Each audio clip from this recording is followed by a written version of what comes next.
ഇയാൾ കമ്മ്യൂണിസ്റ്റുകാരനാണ് അല്ലെങ്കിൽ കോൺഗ്രസ്സുകാരനാണ്, ഇയാൾ അവിടുന്ന് ചാടി ഇവിടുന്ന് ചാടി.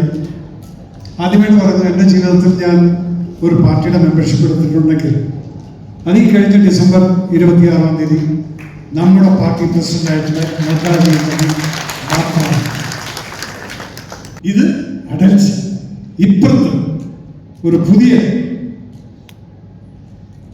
എന്താ പറഞ്ഞാൽ ഞാൻ ഹിമാലയ എന്നൊക്കെ പറയുന്ന ആളാണ് ഈ മോദിജി.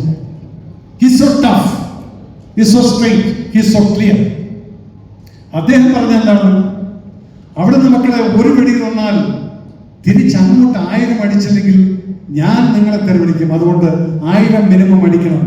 എന്നും നിങ്ങൾക്ക് ദീപാവലിയാണ്. എത്രത്തോളം നോമിനേഷൻ വേണോ ചോദിച്ചോ, അതെല്ലാം ഡിഫൻസ് ബഡ്ജറ്റിൽ ഞങ്ങൾ ഉൾക്കൊണ്ടിട്ടുണ്ട്. ഇവിടെ ആരും നിങ്ങളുടെ ബജറ്റിൽ കൈയിട്ട് വാരി കട്ടിട്ട് ബോഫോസ് പോലെ ലക്ഷക്കണക്കിന് കോടികൾ പാർട്ടിക്കാരുടെ വീട്ടിൽ കൊണ്ടുവയ്ക്കാനുള്ള അവസരം കൊടുത്തിട്ടില്ല. ഇത് മോദിജിയുടെ ഗവൺമെന്റാണ്, ഇവിടെ കറപ്ഷൻ ഇല്ല. So that is for you. ഇത് കണ്ട മക്കള് രാജ്യസേനയുള്ള ഏതൊരുത്തരും അദ്ദേഹത്തിന്റെ കാൽക്കലോട് പറയും, yes today I got a strong prime minister and I am a proud Indian എന്ന് പറയാൻ. അതുകൊണ്ടാണ് മേജർ രവി എന്ന വ്യക്തി ധൈര്യമായിട്ട് ഡിസംബർ 26 ആ അംഗത്വം സ്വീകരിച്ചുകൊണ്ട് ഇനി ഞാൻ വേറൊരുത്തന്റെ സ്റ്റേജിൽ പോവില്ല, ഇനി എന്നെ ഒരുത്തരും വിളിക്കാൻ പറ്റില്ല, കാരണം ഇന്ന് ഞാൻ BJP-ക്കാരനാണ്. അതുകൊണ്ട് ഇനി പോകുന്ന സമയത്ത് മോദിജി അവിടെ ഇരിക്കുന്ന സമയത്ത് നമ്മളെപ്പോഴുള്ള ഓരോരുത്തരുടെയും കടമയാണ് അദ്ദേഹത്തിന്റെ കൈകൾക്ക് ശക്തി വരണം. ഇവിടെ നേരത്തെ കൃഷ്ണദാസ് പറഞ്ഞ പോലെ ഇവിടെ കൺഫ്യൂഷൻ ചെയ്യിക്കാൻ ലെഫ്റ്റനന്റ് റൈറ്റും ഒന്നും പറയാനില്ല, അദ്ദേഹത്തിന് കറപ്ഷൻ പറയാനില്ല. പിന്നെ പറഞ്ഞു കഴിഞ്ഞാൽ അദാനി അംബാനി എന്ന് പറയും. ഇതിൻ്റെയൊക്കെ എന്താണെന്നുള്ള പോലും വിവരമില്ല. കാരണം രാജ്യസേവനം എന്നുള്ളത് ഉണ്ടെങ്കിൽ ഇവരിതിനെ കുറിച്ച് സംസാരിക്കില്ല. ആദ്യം ഭാരത് ചോടോ എന്ന് പറഞ്ഞൊരു യാത്രയും തുടങ്ങി. ആ ചോടോ എന്താണ്? അതിനു മുന്നേ ഈ ഭാരതത്തിനെ മുഴുവൻ തോടോ ആക്കിയിരിക്കുകയാണ്. എന്നിട്ട് പിന്നെ ഇവരൊക്കെ നടത്താണ് ഭാരത് ചോടോ. ആദ്യത്തിൽ തോടോ, പിന്നെ ചോടോ. ഇത് തന്നെയാണ് നടത്തിക്കൊണ്ടിരിക്കുന്നത് ഇപ്പോഴും. അരവിന്ദ് കെജ്രിവാൾ ഇത് കഴിഞ്ഞ വർഷത്തിൽ ഇവിടെ ഒരു പാർട്ടിക്കാരൻ എന്ന് പറഞ്ഞു, നമുക്ക് ആം ആദ്മി പാർട്ടിയോട്. ഞാൻ പറഞ്ഞു നോ, ഇസ് എ ബിഗസ്റ്റ് ചോർ, കള്ളനാണ്, സൂക്ഷിക്കണം, ഇങ്ങോട്ടൊന്നും വരാൻ സമ്മതിക്കരുത് എന്ന് പറഞ്ഞ് ഇന്നലെ അദ്ദേഹത്തിന്റെ മെസ്സേജ് വന്നു. പലപ്പോഴും നമ്മൾ പല വ്യക്തികളെയും തെറ്റിദ്ധരിക്കില്ലേ, അതിലൊന്നായിട്ട് കരുതിയാൽ മതി. എന്നോട് വിദ്വേഷം തോന്നലെന്നാണ് ഞാൻ പറഞ്ഞു. എനിക്ക് ഇവിടുന്ന് ഒരു 6 സെൻസ്, കാരണം എൻ്റെ ഫ്രണ്ട്സ് ഡൽഹിയിലുണ്ട്, അവിടെ പോകണം, എങ്കിലറിയാം ഇവരൊക്കെ ചെയ്യുന്നത് എന്താണെന്ന്. അപ്പൊ അതുകൊണ്ട് ഇവിടെ നിൽക്കുന്ന നമുക്ക് ശക്തമായിട്ടൊരു പ്രൈം മിനിസ്റ്റർ അവിടെ ഉള്ള സമയത്ത് നമ്മൾ പറഞ്ഞേക്കണം. പാലക്കാട് നമ്മുടെ റെസ്പോൺസിബിലിറ്റി. ഇപ്പൊ ഞാൻ അടുത്ത് മണ്ണാർക്കാട് മലയോര പ്രദേശത്ത് അവരുടെ പ്രശ്നങ്ങൾ കേൾക്കാൻ വേണ്ടി പോയി. ഈ പ്രശ്നങ്ങൾക്ക് മുഴുവൻ സൊല്യൂഷൻ സ്റ്റേറ്റ് ഗവൺമെന്റ് കൊടുക്കാൻ പറ്റാത്തതാണ് മലയോര പ്രദേശത്ത്. അവിടുത്തെ വന്യമൃഗ സംരക്ഷണം, അല്ലെങ്കിൽ അവിടുത്തെ വന്യമൃഗങ്ങളുടെ സംരക്ഷണം, അവിടുത്തെ മനുഷ്യന്മാരുടെ സംരക്ഷണം ഒരു പോളിസിയിലും ഇല്ല. അപ്പൊ അവിടുത്തെ മനുഷ്യന്മാരുടെ സംരക്ഷണം വേണമെങ്കിൽ നമ്മുടെ റെപ്രസെന്റേറ്റീവ് ഇരിക്കണം അവിടെ. എന്റെ കഴിഞ്ഞ 10 വർഷമായിട്ട് ഇവർക്കൊന്നും ഒരു സംരക്ഷണം കൊടുക്കാതെ നിങ്ങൾ ഇവിടുന്ന് പറഞ്ഞേക്കുന്ന ഓരോരുത്തരും അവിടെ ഏതെങ്കിലും ലെഫ്റ്റ് സൈഡിലെ കോർണറിൽ പോയിരുന്ന് മൊബൈലിൽ കുത്തി കളിച്ചുകൊണ്ട് പാട്ടും പാടി എല്ലാം കഴിഞ്ഞ് ഒന്ന് ഉറങ്ങി എഴുന്നേറ്റ് കോട്ടുവായിക്കൊണ്ട് 5 വർഷം കഴിയുമ്പോൾ തിരിച്ചു വരും. ഈ സമയത്ത് ചെലവുകൾ ലക്ഷക്കണക്കിന്, ഒരു ഉപകാരമില്ല. കണ്ണടച്ചിട്ട് ആരാണെന്നും നോക്കണ്ട, ഒരൊറ്റ ചിഹ്നം മാത്രം മനസ്സിൽ വെക്കുക, അത് താമര. അത് വിരിഞ്ഞുകൊണ്ടിരിക്കണം. ആ താമര നിങ്ങൾ മറക്കണ്ട. ഏത് സമയത്തും ഈ താമര, അതിന്റെ അപ്പുറത്ത് പേരെന്തായിരിക്കും? കൃഷ്ണകുമാർ. കൃഷ്ണകുമാർ ഇവിടെ പ്രൂവ് ചെയ്തിട്ടുണ്ട്. 10 ദിവസം സമയം പറ്റണം മലമ്പുഴയിലെ ഇലക്ഷൻ നിൽക്കാൻ വേണ്ടി, അസംബ്ലി ഇലക്ഷൻ നിന്ന്. അന്ന് വാരിയില്ലേ 10,000 vote. So he's a popular man, അതെനിക്കറിയാം. അപ്പോൾ ആ ഗതികളൊന്നും നമ്മൾ കാണണ്ട. നമുക്ക് നമ്മുടെ പ്രതിനിധിയെ ജയിപ്പിച്ച് അങ്ങോട്ട് വിടും. Strengthen the hand of it and definitely once he goes from here, ഇവിടുന്ന് പോയിട്ടുണ്ടെങ്കിൽ മോദിജി ഡെഫിനറ്റ് ആയിട്ടും ആ കൈ പിടിക്കും. ആ കൈ എന്ന് പറയുന്നത് പാലക്കാടിന്റെ കൈയായിരിക്കും. നമ്മുടെ ബെനിഫിറ്റിന് വേണ്ടി, നമ്മുടെ കുട്ടികൾക്ക് വേണ്ടി, നമ്മുടെ പേരക്കുട്ടികൾക്ക് വേണ്ടി സുരക്ഷിതമായ ഒരു രാഷ്ട്രം കെട്ടിപ്പടുക്കാൻ please vote four Krishnakumar and vote four NDA സ്ഥാനാർത്ഥികൾക്ക് എല്ലാവർക്കും എല്ലാവിധ ഭാവങ്ങളും നേരുന്നു. നിങ്ങൾക്ക് ഓരോരുത്തരോടും റിക്വസ്റ്റാണ്, വോട്ടിന്റെ ദിവസം ആരും മറക്കണ്ട.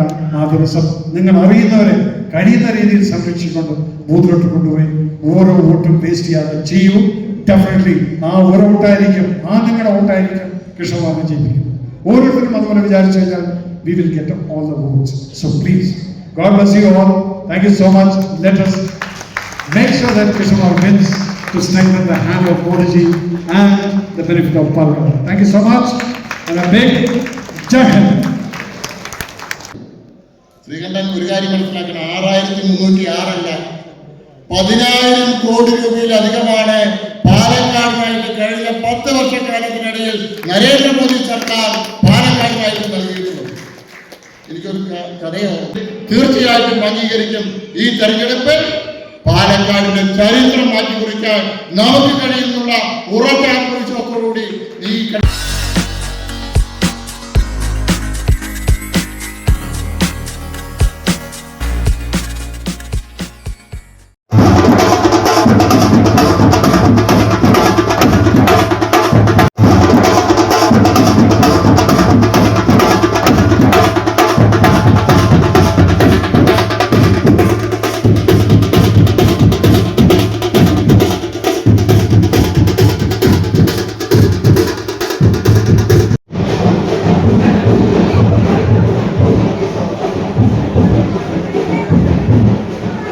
ദേശീയ ജനാധിപത്യ സഖ്യത്തിന്റെ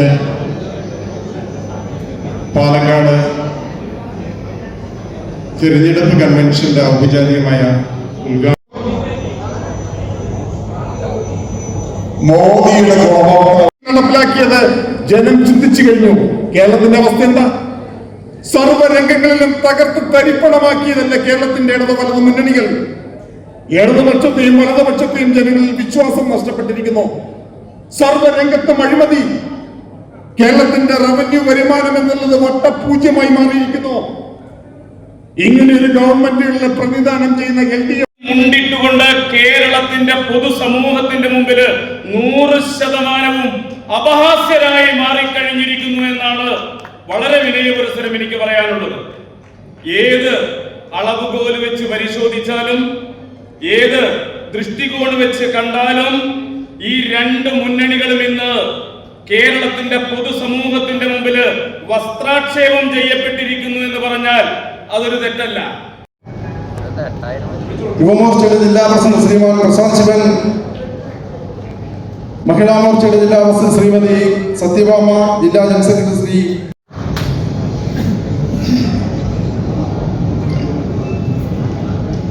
വേദിയിലിരിക്കുന്ന എൻ്റെ സാധാരണമായിട്ടുള്ള എല്ലാ NDA നേതാക്കൾക്കും പ്രണാമം. ശാസ്ത്രിക്കുന്ന സഹോദരി സഹോദരന്മാരെ, അച്ഛനമ്മമാരെ, എല്ലാ ഇലക്ഷനുകളിലും ഒരു സ്ഥാനാർത്ഥിക്ക് വോട്ട് ചെയ്യണം എന്നുള്ളത് സ്വാഭാവികം. ഇവിടെ ഇരിക്കുന്നത് മുഴുവൻ നമ്മളെല്ലാവരും BJP, NDA, ഇതിൽ മാർക്സിസ്റ്റുകാരോ കോൺഗ്രസ്സുകാരോ നന്നായി ഞാനോട് ഇൻട്രസ്റ്റ്. പക്ഷെ എന്തുകൊണ്ട് കിഷോർമാർ എന്നുള്ളൊരു ചോദ്യത്തിന് ഞാൻ ആദ്യം എന്തുകൊണ്ട് മേജോറിറ്റി BJP? പലരും ഇവിടെ പറഞ്ഞു വരുന്നത് ഇയാള് കമ്മ്യൂണിസ്റ്റുകാരനാണ് അല്ലെങ്കിൽ കോൺഗ്രസ്സുകാരനാണ്, ഇയാൾ അവിടുന്ന് ചാടി ഇവിടുന്ന് ചാടി. ആദ്യമേ പറഞ്ഞു എൻ്റെ ജീവിതത്തിൽ ഞാൻ ഒരു പാർട്ടിയുടെ മെമ്പർഷിപ്പ് എടുത്തിട്ടുണ്ടെങ്കിൽ അത് ഈ കഴിഞ്ഞ ഡിസംബർ 26-ാം തീയതി നമ്മുടെ പാർട്ടി പ്രസിഡന്റായിട്ടുള്ള നേതാജി മാത്രമാണ്. ഇതിനു മുന്നേ എന്തുകൊണ്ട് പല വേദികളിലും പോയിട്ടുണ്ടെന്ന് ചോദിച്ചു കഴിഞ്ഞാൽ, ഒരു സിനിമാ സംവിധായകൻ അല്ലെങ്കിൽ ഒരു സെലിബ്രിറ്റി ആയിക്കഴിഞ്ഞാൽ പലരും സമൂഹത്തിൽ നമ്മളെ പല കാര്യങ്ങൾക്കും വിളിക്കും. അമ്പല പ്രോഗ്രാമിന് വിളിക്കും, പള്ളി പ്രോഗ്രാമിന് വിളിക്കും, അതുപോലെ രാഷ്ട്രീയ പാർട്ടിക്കാർ എന്നെ വിളിക്കാറുണ്ട്. ഞാൻ P. രാജീവിന് വേണ്ടി പോയിട്ടുണ്ട്. P. രാജീവ് എൻ്റെ സുഹൃത്താണ്. ഞാനവിടെ പോയി മാർക്സിസം എന്താണ്, ലെനിനിസം എന്താണെന്നല്ല ഞാൻ സംസാരിക്കില്ല. ഞാൻ ആ വ്യക്തിയെ കുറിച്ച് പറഞ്ഞു. എനിക്കറിയുന്ന ആ വ്യക്തി, ഇതാണ് എൻ്റെ ഒരു രീതിയാണ്. അപ്പൊ പിന്നെ എന്തേ നിങ്ങൾ ഈ BJP ഫൈനലി മെമ്പർഷിപ്പ് എടുക്കാൻ കാരണം പറയാം. ഞാൻ 75-ലാണ് ഏകദേശം സ്വബോധം വന്ന പട്ടാളത്തിൽ ജോലി ചെയ്യാൻ തുടങ്ങിയതും ആ സമയത്ത് കണ്ടിട്ടുള്ള ഒരു രാഷ്ട്രീയ വികാസമായിരുന്നു എമർജൻസി. ഇവിടുന്നാണ് ജനാധിപത്യത്തിൽ ഒരു എമർജൻസി എന്ന് പറയുന്നത് എത്രത്തോളം ആഘാതം സൃഷ്ടിക്കുന്നു, എങ്ങനെയാണ് ഒരു വ്യക്തിയുടെ സ്വാതന്ത്ര്യം നഷ്ടപ്പെടുന്നത് ഇതെല്ലാം അവിടുന്ന് കണ്ടു. പക്ഷെ ഞാൻ പട്ടാള ക്യാമ്പിൽ ആയതുകൊണ്ട് ഞങ്ങൾക്ക് എല്ലായിടത്തും ഒരുപോലെയാണ്.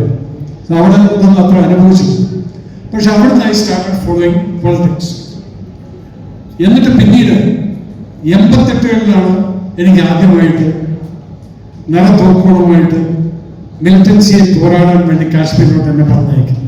അത് 89 ജനുവരി മാസത്തിലാണ് ഞാൻ എൻ്റെ ജീവിതത്തിൽ ആദ്യമായി വളരെ സന്തോഷത്തോടു കൂടി നമ്മുടെ നാട്ടിലെ ഓണത്തിന് കുട്ടികൾ സിനിമയ്ക്ക് പോകാൻ 1 രൂപ കിട്ടിക്കഴിഞ്ഞാൽ കൂട്ടുകാരായിട്ട് പോകുന്ന പോലെ ഞങ്ങളുടെ കൂട്ടുകാരുമായിട്ട് കാശ്മീരിലേക്ക് നേരെ നോക്കുമായി പോയി പ്രാർത്ഥിച്ചു, എന്തെങ്കിലും ഏതെങ്കിലും ഒരുത്തനെ കൊല്ലാനുള്ള അവസരം കിട്ടണമെന്ന്. അതിൽ നമ്മൾ ചിലപ്പോൾ പിള്ളേരിക്കും, പക്ഷെ അവിടെ പോയിട്ടുണ്ടായിട്ടുള്ള കാര്യം നിങ്ങൾ കേൾക്കണം. അന്ന് ഹോം മിനിസ്റ്ററായി ഭരിച്ചിരുന്ന മുഫ്തി മുഹമ്മദ് സൈദ് അദ്ദേഹത്തിന്റെ മകള് റുബയ്യ സൈദിയെ കിഡ്നാപ്പ് ചെയ്യപ്പെട്ടു. കാശ്മീരി മിലിറ്റൻസ് അവരെ റെസ്ക്യൂ ചെയ്യാനാണ് NSG ടീം പോയത്. ആ ടീമിൽ എൻ്റെ ആദ്യത്തെ ഓപ്പറേഷൻ ഞാനും എൻ്റെ ടീം പോയിരുന്നു. കാശ്മീരിലെല്ലാം മരിച്ചവർക്ക് 3-ാം ദിവസം ഞങ്ങൾ ഐഡന്റിഫൈ ചെയ്തു എവിടെയാണ് ഇവർ വിളിച്ചിരിക്കുന്നത്. കണ്ടതിന് ശേഷം പിന്നീട് അന്നൊക്കെ ഒരു പ്രവണതയുണ്ട്, പെർമിഷൻ ചോദിക്കണം. അവസാനം ഡൽഹിയിൽ നിന്ന് ഞങ്ങൾ ഈ പൊയ്ക്കോട്ടെ എന്നുള്ളത്, ഈ പൊയ്ക്കോട്ടെ എന്ന് ചോദിക്കുന്ന സമയത്ത് ഡൽഹിയിൽ ഇരിക്കുന്നവന്മാരെ ആദ്യം മനസ്സിലാക്കണം, ഈ പൊയ്ക്കോട്ടെ എന്ന് ചോദിക്കുന്ന ചിലപ്പം തിരിച്ചു വന്നെങ്കിൽ പോയിട്ട് വന്നു പെട്ടെന്ന് പറയാൻ പോലും യോഗമില്ലാത്തവനായിരിക്കും അവനാണ് ഈ പൊയ്ക്കോട്ടെ എന്ന് ചോദിക്കുന്നത്. എന്തിനാണ്? മരണത്തെ പോലും നേരിട്ടുകൊണ്ട് രാജ്യത്തിന്റെ അഭിമാനം കാക്കാൻ വേണ്ടി രാജ്യത്തിന് വെച്ച് വിലപേശുന്ന ആ തീവ്രവാദികളെ വെടിവെച്ചുകൊണ്ടാണ് പെർമിഷനാണ് ചോദിക്കുന്നത്. അപ്പോഴാണ് ഡൽഹിയിൽ നിന്ന് ഓർഡർ വരുന്നത്. നോ. കാരണം എന്താ? എന്റെ മകളാണ് അവിടെ ഇരിക്കുന്നത്. രാജ്യത്തിന്റെ അഭിമാനം വിട്ടുപറിക്കാനും ശരി, എന്റെ മകളെ ജീവനോടെ ഇരിക്കണം. അതുകൊണ്ട് നിങ്ങൾ ആരും വെടിവെപ്പിനൊന്നും പോണ്ട. അവർ ഡിമാൻഡ് ചെയ്യുന്ന എന്താണെങ്കിലും ശരി അതങ്ങ് കൊടുത്തേക്കാം, എന്റെ മകളെ ജീവനോടെ തിരിച്ചു വരണം. ഇത് പറഞ്ഞ ഒരു ഹോം മിനിസ്റ്റർ ഉണ്ടായിരുന്ന രാജ്യത്തിലാണ് ഞാൻ ആദ്യമായിട്ട് കാശ്മീരിൽ ഓപ്പറേഷൻ വന്നത്. എന്തെങ്കിലാണ് ഇന്നിവിടെ എന്തെങ്കിലുമൊക്കെ നടക്കും. ഞാൻ ചെയ്തിട്ടുള്ള ട്രെയിനിങ് എനിക്ക് വേണ്ടി നിങ്ങളെപ്പോലെ ഓരോരുത്തരുടെയും ടാക്സ് ചെലവാക്കി എന്നെ ട്രെയിൻ ചെയ്ത് അയച്ചിരിക്കുന്ന ആ ഗവൺമെന്റിനോട്, ആ നാട്ടുകാരോട്, അവരോട് തിരിച്ചു പറയണം, thank you so much for training me like this. I am going to kill somebody for your protection. നിങ്ങളുടെ പ്രൊട്ടക്ഷൻ വേണ്ടിയിട്ടാണ് ഞാൻ ഈ കൊല്ലാൻ പോകുന്നത്. അതിനൊരു പക്ഷേ ഞാൻ മരിച്ചു. കല്യാണം കഴിച്ച് വരുമ്പോൾ ഒരാഴ്ച പോലും ആയിട്ടായിരുന്നില്ല ഞാൻ ആ ഓപ്പറേഷൻ പോകുന്നത്. എന്നിട്ട് അന്ന് കിട്ടിയ ആ ഓർഡറിൽ എന്ത് പറ്റി? 4 മിലിറ്റൻസിന് അവർ ഡിമാൻഡ് ചെയ്തപോലെ വിട്ടുകൊടുത്തു. റുബയ്യ സൈദ് തിരിച്ചു നടന്നു. അത് കഴിഞ്ഞ് 99 പിന്നീട് ആ വിട്ടുകൊടുത്ത 4 ടെററിസ്റ്റുകളാണ് പിന്നീട് കാന്താർ ഹൈജാക്ക് നടത്തി എയർ ഇന്ത്യൻ വിമാനം തട്ടിക്കൊണ്ടുപോയിട്ട് പിന്നീട് രാജ്യത്തിന്റെ അഭിമാനം മൂക്കുത്തിച്ചു. സോ ഇതുപോലെ കോംപ്രമൈസ് ചെയ്തിരുന്ന കുറെ ആളുകളെ ഞാൻ കണ്ടാണ് അന്ന് ഭരിക്കുന്നത്. കാർഗിലിൽ 96 സർവീസ് ചെയ്യുന്ന സമയത്ത് പാകിസ്ഥാൻ വെടിവെച്ച് കഴിഞ്ഞ് ഇവിടെ ബങ്കറെല്ലാം തകർത്ത് പിന്നെ നമ്മൾ ഇവിടുന്ന് കുത്തിയിരുന്ന് അടിക്കുകയാണ്. അന്ന് ഈ വയർലെസ് ഒന്നുമില്ല, ഒരു കേബിൾ കൂടെ പോകുന്ന ടെലിഫോണിൽ കൂടെ കുത്തിയിരുന്ന് അടിക്കും. ഡൽഹിക്ക് വിളിച്ചു ചോദിക്കും, sir can you fire back? No, wait. എന്നും പാകിസ്ഥാൻ അവരുടെ ഭാര്യാപിതാവിനെ പോലെയായിരുന്നു അന്നൊക്കെ ഭരിച്ചിരുന്നവർക്ക്. പക്ഷെ ഇന്ന് അങ്ങനെയല്ല. ഇന്ന് ഞാൻ കാണുന്ന ഒരു പ്രധാനമന്ത്രിയുണ്ട്, അദ്ദേഹത്തിന്റെ പേരാണ് നരേന്ദ്ര ദാമോദർ ദാസ് മോദി. നിങ്ങൾക്കറിയോ അദ്ദേഹം ചെയ്ത ഓർഡർ എന്താണെന്നത്? അദ്ദേഹത്തിന്റെ കഥ ഞാൻ ഇങ്ങോട്ട് പറയാം. അതിനു മുന്നേ BJP ഗവൺമെന്റ് ഭരിക്കുന്ന സമയത്ത് നമ്മുടെ ബഹുമാനീയനായ ആദരണീയനായ എഗെയിൻ ഞാൻ എന്നും എനിക്ക് ഒരു പ്രാവശ്യം കാലിലോട്ട് വന്നിക്കാനുള്ള അവസരം കിട്ടിയിട്ടില്ല, ആ പ്രധാനമന്ത്രി നമ്മുടെ അടൽ ബിഹാരി വാജ്പേയി സാബ് ഭരിക്കുന്ന സമയത്ത് അന്ന് ഞാൻ കാണാണ് എന്താണ് അദ്ദേഹം കൊടുത്ത ഓർഡർ. ഓക്കെ, കാർഗിൽ പിടിച്ചെടുക്കാൻ വേണ്ടിയിട്ടുള്ള പെർമിഷൻ കിട്ടി, പട്ടാളക്കാർ കയറി, നമ്മൾ 522 പട്ടാളക്കാർ മരിച്ചു. അവരുടെ 3000 ചില ആളുകളെ നമ്മൾ കൊന്ന് ആ യുദ്ധം നമ്മൾ ജയിച്ച സമയത്ത് എന്താണ് സംഭവിച്ചത്? മല പിടിച്ചതിന് ശേഷം പിന്നീട് നമ്മളൊന്ന് കയറി പോകാൻ തുടങ്ങി ഇന്ത്യൻ പട്ടാളം. വിത്തിൻ നോ ടൈം 2 ദിവസത്തിനകത്ത് നമ്മൾ 7-8 കിലോമീറ്റർ ആ മലയിൽ കൂടെ കവർ ചെയ്ത് പോയി അവരുടെ പിക്കറ്റുകൾ പിടിച്ചെടുത്ത് അവിടെ ഇരിക്കുന്ന സമയത്താണ് ഡൽഹിയിൽ നിന്ന് ഓർഡർ വരുന്നത് സീസ് ഫയർ. കാരണം പാകിസ്ഥാൻ വിട്ടുകൊടുത്തു. ഇനി വന്നാൽ ഇവന്മാരെ ലാഹോറും കയറി പിടിച്ചെടുക്കും. ആ സമയത്താണ് എപ്പോഴും പാകിസ്ഥാൻ ചെയ്യുന്ന ഒരു പടിയാണ്, പിടിച്ചെടുക്കുമെന്ന് തോന്നിക്കഴിഞ്ഞാൽ അവർ വിട്ടുകൊടുത്തി സറണ്ടർ. എല്ലാ സറണ്ടറും നടന്നിരുന്ന കാലമുണ്ട്. 71-ലുണ്ട്, 65-ൽ നടന്നിട്ടുണ്ട്. ഈ സമയത്തെല്ലാം സറണ്ടർ കഴിഞ്ഞാൽ പിന്നെ ഡൽഹിയിൽ നിന്ന് ഒരു ഓർഡർ വരും, എവിടെ നിന്ന് യുദ്ധം തുടങ്ങിയോ അവിടെ തന്നെ തിരിച്ചു വന്നിരുന്നു. അപ്പൊ എന്തിനാ ഇത്രയും നമ്മൾ ഈ 104 കിലോമീറ്റർ അകത്തോട്ട് പോയത് പറയില്ല. പക്ഷെ അടൽജിയുടെ ഗവൺമെന്റ് പറഞ്ഞൊരു ഓർഡറുണ്ട്, നിങ്ങൾ എവിടെ നിൽക്കുന്നോ അത് നിങ്ങളുടെ മണ്ണാണ്, അവിടെ തന്നെ ഇന്ത്യയുടെ കൂടി നാട്ടിൽ കൊണ്ട് തിരിച്ചങ്ങോട്ട് പറഞ്ഞേക്ക്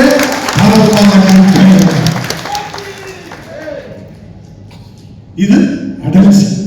ഇപ്പുറത്ത് ഒരു പുതിയ എന്താണെന്ന് പറഞ്ഞാൽ ഞാൻ ഹിമാലയം എന്നൊക്കെ പറയുന്ന ആളാണ് ഈ Modiji. He's so tough, he's so straight, he's so clear.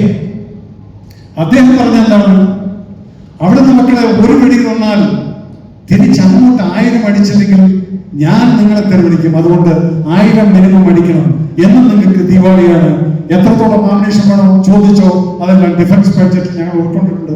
ഇവിടെ ആരും നിങ്ങളുടെ ബജറ്റിൽ കൈയിട്ട് വാരി കട്ടിട്ട് ബോഫോസ് പോലെ ലക്ഷക്കണക്കിന് കോടികൾ പാർട്ടിക്കാരുടെ വീട്ടിൽ കൊണ്ടുവയ്ക്കാനുള്ള അവസരം കൊടുത്തിട്ടില്ല. ഇത് മോദിജിയുടെ ഗവൺമെന്റാണ്, ഇവിടെ കറപ്ഷൻ ഇല്ല.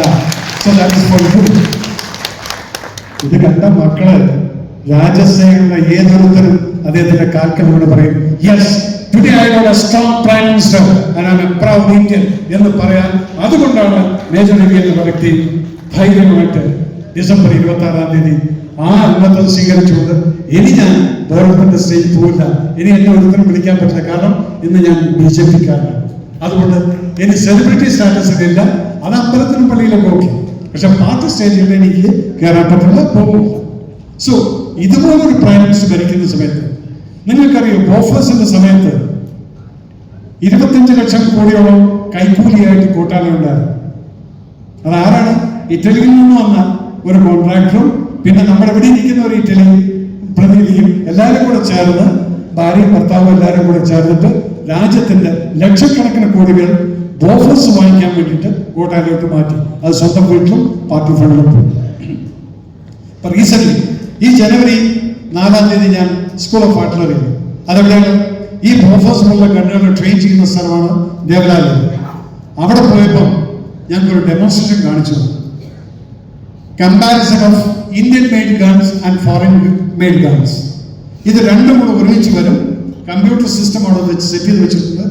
ഓരോ ഗണ്ണിനും റെഡിയാവാനുള്ള സമയങ്ങളിൽ കമ്പ്യൂട്ടർ കാണിക്കും. ബോഫേഴ്സും വന്നു, അതിന്റെ കൂട്ടത്തിൽ ബോഫേഴ്സിന്റെ കമ്പാരിസൺ ആയിട്ടുള്ള ഇന്ത്യൻ ഗണ്ണും കൊണ്ടുവന്ന് ഒരേ സമയത്ത് നടത്തുന്നു. Time start 000. ഇത് റെഡി റിപ്പോർട്ട് കൊടുക്കുന്നത് ഇന്ത്യൻ ഗൺ 40 സെക്കൻഡിൽ റെഡി ഫോർ ഫയർ. ഇപ്പുറത്ത് ഇതിപ്പോഴും ഓടിക്കൊണ്ടിരിക്കുകയാണ് ബോഫേഴ്സ്. 1 മിനിറ്റും 40 സെക്കൻഡും കഴിഞ്ഞിട്ടാണ് ബോഫേഴ്സ് റെഡി ആയിരിക്കുന്നത്. ആ സ്റ്റുഡന്റ് ഗൺ എവിടെ പോയി? അതെന്തുകൊണ്ട്? മോദിജിയുടെ മേക്ക് ഇൻ ഇന്ത്യ പ്രൊജക്ടിൽ കൂടെ ഉണ്ടാക്കിയിരിക്കുന്ന ഇന്ത്യൻ ഗൺ ഇന്ന് ലോകരാഷ്ട്രങ്ങൾക്ക് നമ്മൾ വെക്കുകയാണ്. ഇത് നിങ്ങളെപ്പോലുള്ള സാധാരണക്കാരുടെ ചെവിയിൽ ഒരു പത്രക്കാരൻ പറയും. ഞാൻ കണ്ടതാണ്. ഇങ്ങനെ എന്റെ രാജ്യം മുന്നോട്ട് പോകുന്ന സമയത്ത്, മോദിജി അവിടെ ഇരിക്കുന്ന സമയത്ത്, നമ്മളെപ്പോലുള്ള ഓരോരുത്തരുടെയും കടമയാണ് അദ്ദേഹത്തിന്റെ കൈകൾക്ക് ശക്തി പറയും. ഇവിടെ നേരത്തെ കൃഷ്ണദാസ് പറഞ്ഞ പോലെ ഇവിടെ കൺഫ്യൂഷൻ ചെയ്യിക്കാൻ ലെഫ്റ്റിനും റൈറ്റിനും ഒന്നും പറയാനില്ല, അദ്ദേഹത്തിന്റെ കറപ്ഷൻ പറയാനില്ല. പിന്നെ പറഞ്ഞു കഴിഞ്ഞാൽ അദാനി അംബാനി എന്ന് പറയും. ഇതിന്റെയൊക്കെ എന്താണെന്നുള്ള പോലും വിവരമില്ല. കാരണം രാജ്യസേവനം എന്നുള്ളത് ഉണ്ടെങ്കിൽ ഇവരിതിനെ കുറിച്ച് സംസാരിക്കില്ല. പിന്നെ പറയും CA ഇവിടുത്തെ മുസ്ലിങ്ങളെ മുഴുവൻ ഉടച്ചു മാറ്റാൻ പോവാണ് മോദി ഗവൺമെന്റ് വന്ന. BJP വർഗീയരാണ്. അങ്ങനെ BJP വർഗീയരാണെങ്കിൽ BJP ഭരിക്കുന്ന സമയത്താണ് ഇന്ത്യൻ പ്രസിഡന്റായിട്ട് ആദ്യമായിട്ട് അബ്ദുൽ കലാം സാഹിബ് എന്ന് പറയുന്ന ഒരു മുസ്ലിം സന്യാസിയാണ് പ്രസിഡന്റ് ആക്കി വെച്ചത്. നിങ്ങളുടെ കോൺഗ്രസ് ഗവൺമെന്റ് തിരിച്ചു വന്നപ്പം അദ്ദേഹത്തിന് 2ാമത്തെ ടേൺ കൊടുത്തില്ല. നിങ്ങൾ ഇത്രയും വലിയ മതേതരനാണെങ്കിൽ എന്തുകൊണ്ട് അദ്ദേഹത്തെ തടഞ്ഞു? Because he was deserving. 2 ടേമും 3 ടേമും ഡിസർവ് ചെയ്യുന്ന അത്രയും വലിയ ഒരു ഇന്റലക്ച്വൽ ആയിട്ടുള്ള ആ ഒരു വ്യക്തിയെ, ഒരു സയന്റിസ്റ്റിനെ എന്തുകൊണ്ട് കൊടുത്തില്ല? കാരണം നിങ്ങളുടെ ഈഗോ. നിങ്ങൾ പറഞ്ഞ ആളെ പ്രൈം മിനിസ്റ്റർ ആക്കിയില്ല അദ്ദേഹം. കാരണം അദ്ദേഹം ഇന്ത്യൻ ഭരണഘടനയുടെ കോൺസ്റ്റിറ്റ്യൂഷൻ പോളിസി വെച്ച് നോക്കിക്കഴിഞ്ഞാൽ നിങ്ങൾ പറയുന്ന ആളെ ഞങ്ങൾക്ക് പ്രൈം മിനിസ്റ്റർ ആക്കാൻ പറ്റില്ല. അല്ലാതെ ഇവരാരും ഔദാര്യം കാണിച്ചല്ല. ഇവർ പറയുന്നുണ്ടല്ലോ, കോൺഗ്രസ് ഞങ്ങളുടെ ലീഡർ വന്നിട്ട് ഞങ്ങൾ സാക്രിഫൈസ് ചെയ്തു, ഞങ്ങൾക്ക് പ്രൈം മിനിസ്റ്റർഷിപ്പ് വേണ്ട. കാരണം പിന്നീട് 10 വർഷം ഒരു ബൊമ്മ എന്ന് പറയുന്ന ഒരു വ്യക്തിയെ കൊണ്ട് നടന്നു. ഭരിച്ചത് മുഴുവൻ വേറെ വ്യക്തി, അമ്മയും മോനും കൂടെ ഭരിച്ചു. ഇതിന്റെ എല്ലാം എന്തുണ്ടായത്? നമ്മുടെ പണം പോയി, കടം പെരുകി. ആ കടത്തിനെ മുഴുവൻ വീട്ടിൽ കൊണ്ട് നിങ്ങളെ ആരെയും അറിയിക്കാതെ ഒരു ഗവൺമെന്റ് മുന്നോട്ട് പോകുന്ന ഒരു വ്യക്തി ആണ് നരേന്ദ്ര ദാമോസ് മോദിജി എന്ന് പറയുന്ന വ്യക്തി. ആ വ്യക്തി ഇനിയും വരും. അതുകൊണ്ട് പേടിച്ചിട്ടാണ് ഇവിടെ ഇന്ത്യ ഒരുമിച്ചിട്ട് ആദ്യം ഭാരത് ചോടോ എന്ന് പറഞ്ഞ ഒരു യാത്രയും തുടങ്ങി. ആ ചോടോ എന്താണ്? അതിനു മുന്നേ ഈ ഭാരതത്തിനെ മുഴുവൻ തോടോ ആക്കിയിരിക്കുകയാണ്. എന്നിട്ട് പിന്നെ ഇവരൊക്കെ നടത്താണ് ഭാരത് ചോടോ. ആദ്യത്തെ ഒരു തോടോ, പിന്നെ ചോടോ. ഇത് തന്നെയാണ് നടത്തിക്കൊണ്ടിരിക്കുന്നത് ഇപ്പോഴും. അരവിന്ദ് കേജ്രിവാൾ ഇത് കഴിഞ്ഞ വർഷത്തിൽ ഇവിടെ ഒരു പാർട്ടിക്കാരൻ പറഞ്ഞു നമുക്ക് ആം ആദ്മി പാർട്ടിയോട്. ഞാൻ പറഞ്ഞു നോ, ഇസ് എ ബിഗസ്റ്റ് ചോടോ, കള്ളനാണ്, സൂക്ഷിക്കണം, ഇങ്ങോട്ടൊന്നും വരാൻ സമ്മതിക്കരുത് എന്ന് പറഞ്ഞ് ഇന്നലെ അദ്ദേഹത്തിന്റെ മെസ്സേജ് വന്നു. പലപ്പോഴും നമ്മൾ പല വ്യക്തികളെയും തെറ്റിദ്ധരിക്കില്ലേ, അതിലൊന്നായിട്ട് കരുതിയാൽ മതി, എന്നോട് വിദ്വേഷം തോന്നരുതെന്നാണ് ഞാൻ പറഞ്ഞു. എനിക്ക് ഇവിടുത്തെ ഒരു 6 സെൻസ്, കാരണം എന്റെ ഫ്രണ്ട്സ് ഡൽഹിയിലുണ്ട്, അവിടെ പോകണം, എങ്കിലറിയാം ഇവരൊക്കെ ചെയ്യുന്നത് എന്താണെന്ന്. അപ്പൊ അതുകൊണ്ട് ഇവിടെ നിൽക്കുന്ന നമുക്ക് ശക്തമായിട്ടൊരു പ്രൈം മിനിസ്റ്റർ ഉള്ള സമയത്ത് നമ്മൾ പറഞ്ഞേക്കണം പാലക്കാട് നിന്ന് നമ്മുടെ റെസ്പോൺസിബിലിറ്റി. ഇപ്പൊ ഞാൻ അടുത്ത് മണ്ണാർക്കാട് മലയോര പ്രദേശത്ത് അവരുടെ പ്രശ്നങ്ങൾ കേൾക്കാൻ വേണ്ടി പോയി. ഈ പ്രശ്നങ്ങൾക്ക് മുഴുവൻ സൊല്യൂഷൻ സ്റ്റേറ്റ് ഗവൺമെന്റ് കൊടുക്കാൻ പറ്റാത്തതാണ് മലയോര പ്രദേശത്ത്. അവിടുത്തെ വന്യമൃഗ സംരക്ഷണം, അല്ലെങ്കിൽ അവിടുത്തെ വന്യമൃഗങ്ങളുടെ സംരക്ഷണം, അവിടുത്തെ മനുഷ്യന്മാരുടെ സംരക്ഷണം ഒരു പോളിസിയിലുമില്ല. അപ്പൊ അവിടുത്തെ മനുഷ്യന്മാരുടെ സംരക്ഷണം വേണമെങ്കിൽ നമ്മുടെ റെപ്രസെന്റേറ്റീവ് ഇരിക്കണം അവിടെ. എന്റെ കഴിഞ്ഞ 10 വർഷമായിട്ട് ഇവർക്കൊന്നും ഒരു സംരക്ഷണം കൊടുക്കാതെ നിങ്ങളിവിടുന്ന് പറഞ്ഞേക്കുന്ന ഓരോരുത്തരും അവിടെ ഏതെങ്കിലും ലെഫ്റ്റ് സൈഡിലെ കോർണറിൽ പോയിരുന്ന് മൊബൈലിൽ കുത്തി കളിച്ചുകൊണ്ട് പാട്ടും പാടി എല്ലാം കഴിഞ്ഞ് ഒന്ന് ഉറങ്ങി എഴുന്നേറ്റ് കൊട്ടുവായിക്കൊണ്ട് 5 വർഷം കഴിയുമ്പോൾ തിരിച്ചു വരും. ഈ സമയത്ത് ചെലവുകൾ ലക്ഷക്കണക്കിന്, ഒരു ഉപകാരമില്ല. കണ്ണടച്ചിട്ട് ആരാണെന്നും നോക്കണ്ട, ഒരൊറ്റ ചിഹ്നം മാത്രം മനസ്സിൽ വെക്കുക, അത് താമര. അത് വിരിഞ്ഞുകൊണ്ടിരിക്കണം. ആ താമര നിങ്ങൾ മറക്കണ്ട. ഏത് സമയത്തും ഈ താമര, അതിന്റെ അപ്പുറത്ത് പേരെന്തായിരിക്കും? കൃഷ്ണകുമാർ. കൃഷ്ണകുമാർ ഇവിടെ പ്രൂവ് ചെയ്തിട്ടുണ്ട്. 10 ദിവസം സമയമൊക്കെയാണ് മലമ്പുഴയിൽ ഇലക്ഷൻ നിൽക്കാൻ വേണ്ടി, അസംബ്ലി ഇലക്ഷൻ നിന്ന്. അന്ന് വാരിയില്ല 10,000 vote. So he's a popular man, അതെനിക്കറിയാം. അപ്പൊ അങ്ങനെയുള്ള ശക്തമായിട്ടുള്ള ആളുകളെ അങ്ങോട്ട് പറഞ്ഞയച്ചു കഴിഞ്ഞാൽ നമ്മുടെ റെപ്രസെന്റേറ്റീവ് ആയിട്ട്, അല്ലാതെ ഒരു ഗുണമില്ലാതെ അവർക്ക് മാത്രം ഗുണമുള്ള ആളുകളെ നിങ്ങൾ ഇവിടുന്ന് പറഞ്ഞയച്ചു കഴിഞ്ഞാൽ നമുക്ക് പാലക്കാടിന് യാതൊരു ഗുണമുണ്ടാകും. ഇന്ന് നമുക്ക് വേണ്ട പാലക്കാടിന് ഗുണമാണ്, പാലക്കാടിന് ഡെവലപ്മെന്റ് ആണ്. ഇന്ന് ഡെവലപ്മെന്റ് ആയിട്ട് കാണാനുണ്ട്. അത് റോഡുകളിലും റെയിൽവേ ലൈനിലും. റോഡ് അങ്ങ് വികസിച്ച് വിഭാഗം കഴിയുമ്പോഴത്തേക്കും അമ്മായിപ്പന്മാരൊക്കെ വരും. എന്നിട്ട് പുറകിൽ എൻ്റെ റോഡ്, എൻ്റെ ഹൈവേ, എൻ്റെ ആറ് ഇതൊക്കെ പറയും. ഇതൊക്കെ ജനങ്ങൾ കണ്ട് മനസ്സിലാക്കിക്കൊണ്ടിരിക്കുന്നുണ്ട്. അവിടെ സോറി, നിങ്ങൾക്ക് ഇനിമേൽ ഈ ജനങ്ങളെ മണ്ടമറക്കാൻ പറ്റില്ല. ഇപ്പോഴും ഇന്നലെ ബഹുമാനപ്പെട്ട മുഖ്യമന്ത്രി എവിടെയും പറഞ്ഞ് സംസാരിച്ചായിട്ട് കേട്ടു. ഇപ്പൊ മലപ്പുറം സൈഡിലാണ് കിടന്ന് കറങ്ങുന്നത്. കാരണം അവരാണ് എൻ്റെ ഏറ്റവും വലിയ കാര്യം. ഇവിടെയുള്ള ഹിന്ദുക്കളും മുസ്ലിങ്ങളും ക്രിസ്ത്യൻസും തമ്മിൽ യാതൊരു പ്രശ്നവുമില്ല. ഇവർ പറഞ്ഞുണ്ടാക്കി കൊണ്ടത് പത്രമാധ്യമങ്ങളിൽ കൂടെയും വിഷ്വൽ മാധ്യമങ്ങളിൽ കൂടെയും കാണുന്ന ഈ വിദ്വേഷം ഉണ്ടാക്കുന്ന ആരാണ് എന്നിട്ട് ചോദിച്ചു കഴിഞ്ഞാൽ ആരാണ്? വർഗീയ പാർട്ടി ബി.ജെ.പി. മതേതരത്വമുള്ള ഒരു പാർട്ടി വരെ ഇല്ല എന്നുള്ളതിന് ഞാൻ തന്നെ പറയുന്നു. അത് ഇന്നും നമ്മൾ മുറുകെ പിടിച്ചിട്ടുണ്ട്. ഒരു പട്ടാളക്കാരനായിട്ടില്ല ഞാനാണ് പറയുന്നത്. എനിക്ക് ആ ഫീലിംഗ് ഇന്നവരുണ്ടായിട്ടില്ല. ഞാനെന്നും മേജറിലാണ്. ഇതിനകത്ത് ആരെ സംരക്ഷിക്കാനുമുള്ള മനസ്സ് നമുക്കുണ്ട്. അവിടെ ഞാൻ അഭിമാനത്തോടുകൂടി പറയും, yes, I am a proud Hindu who is protecting the സനാതന ധർമ്മ. എല്ലാവരെയും മനസ്സിലാക്കി അവരുടെ പ്രൊട്ടക്ഷൻ കൊണ്ട് നടക്കുന്ന ഒരു സനാതന ധർമ്മിയായിട്ടുള്ള ഹിന്ദുവാണ്. അത് പറയാൻ എനിക്ക് ഒരു മടിയില്ല. ഞാൻ വിശ്വസിക്കുന്ന ദൈവത്തിൽ ഞാൻ വിശ്വസിക്കുന്നു.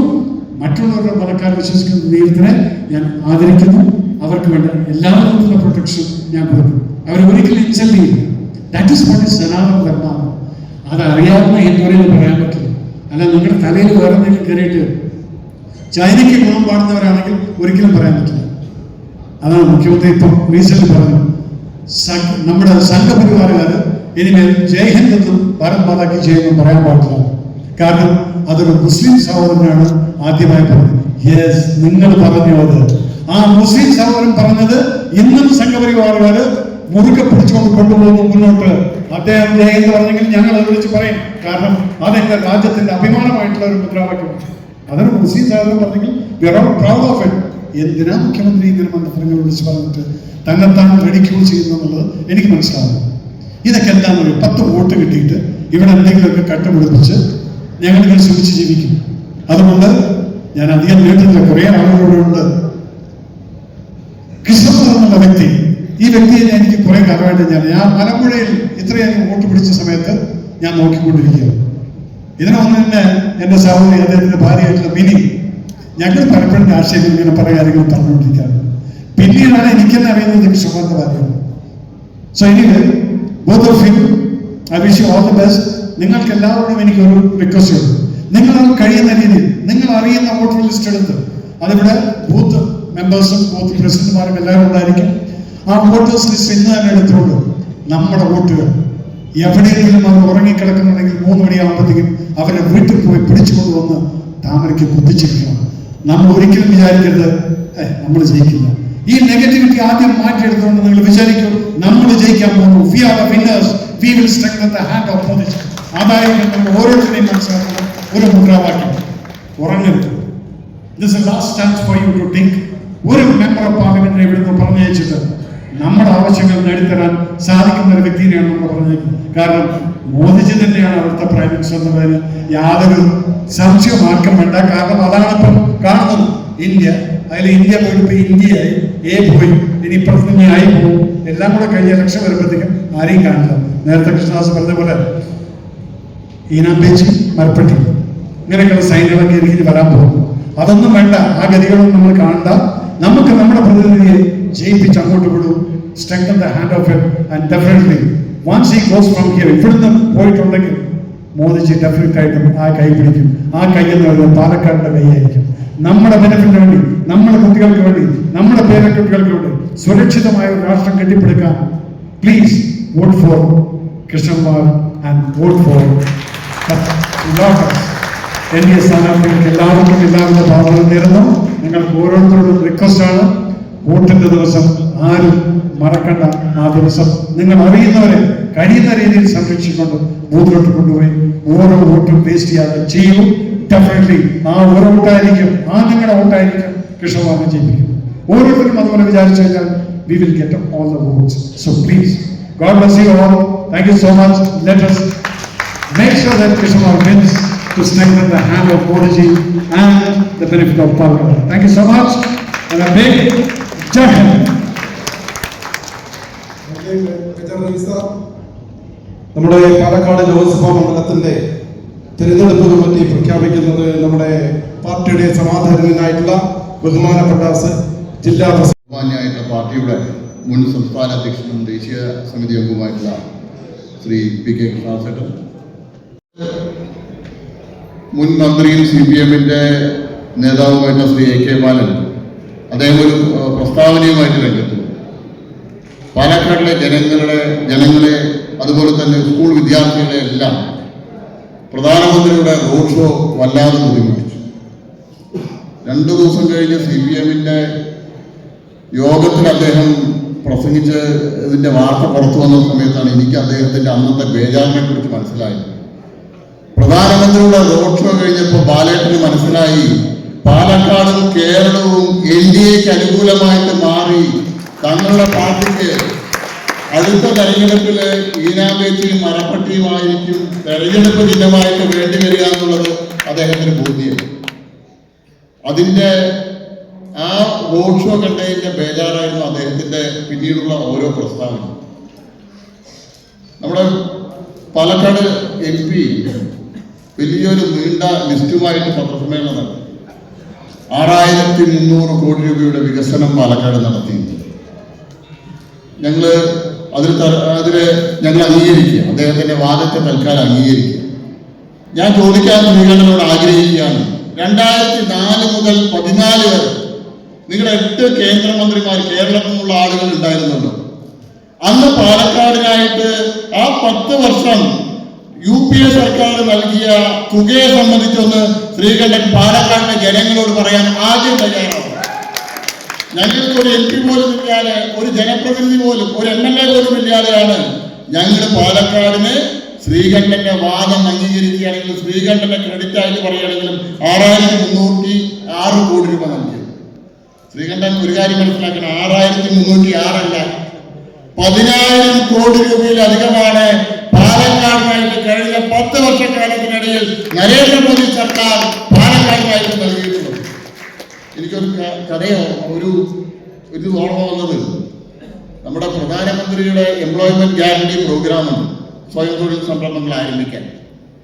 പാലക്കാടിന്റെ രാഘവൻ പ്രധാനമന്ത്രി എംപ്ലോയ്മെന്റ് ഗ്യാരണ്ടി പ്രോഗ്രാം പ്രകാരം ആരംഭിച്ച ആട് വളർത്തൽ കേന്ദ്രത്തിലെ ആട് പ്രസവിച്ചതിന്റെ ഉത്തരവാദിത്വവും ക്രെഡിറ്റും ഈ നമ്മുടെ ശ്രീകണ്ഠന്റെ ആണെന്ന് ശ്രീകണ്ഠൻ പറയുമെന്ന് ഞാൻ സംശയിക്കുക.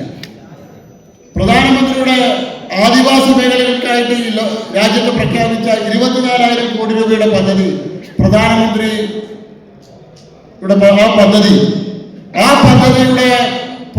പ്രകാരം അട്ടപ്പാടിയിൽ വന്ന വികസന പ്രവർത്തനങ്ങളും ഇപ്പോ ശ്രീകണ്ഠൻ പറയുന്നത് ശ്രീകണ്ഠന്റെയാണ്.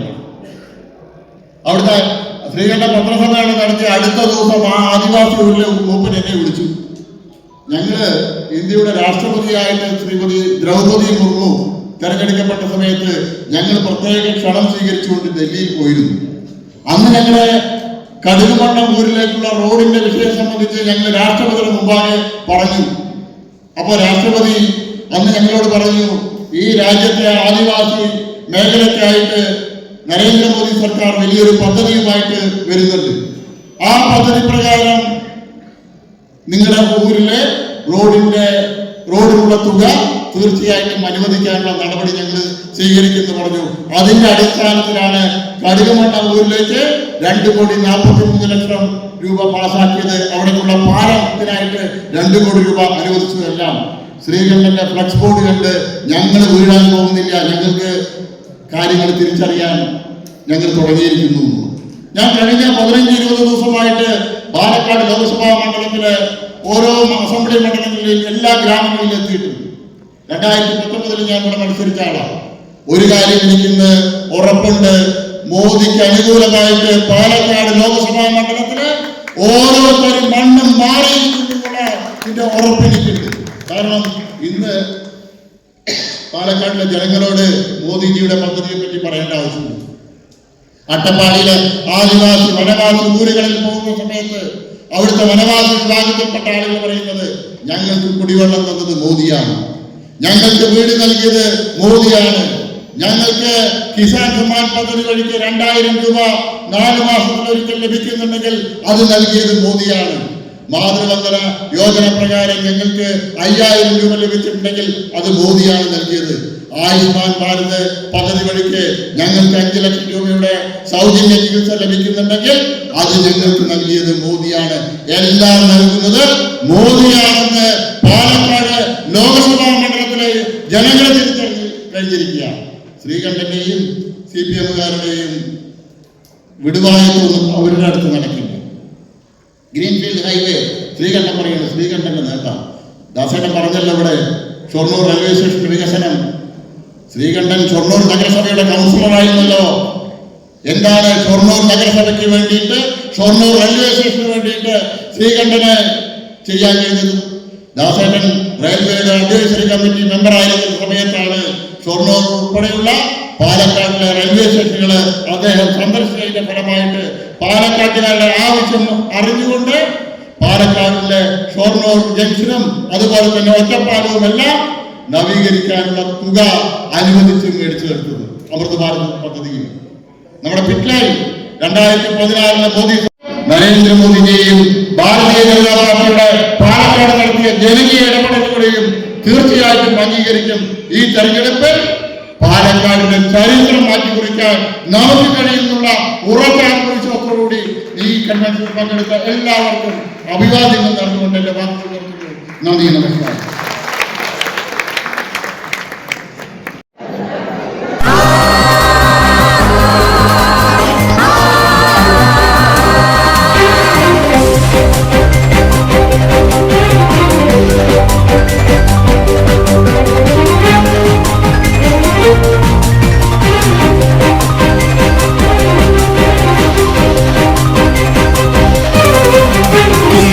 ഹരിത കൊടി പാറുന്നു, കേരള ഹൃദയ തുടി കൊട്ടുന്നു, മംഗളഘോഷം ഉയരുന്നു, തങ്കത്താമര വിരിയുന്നു,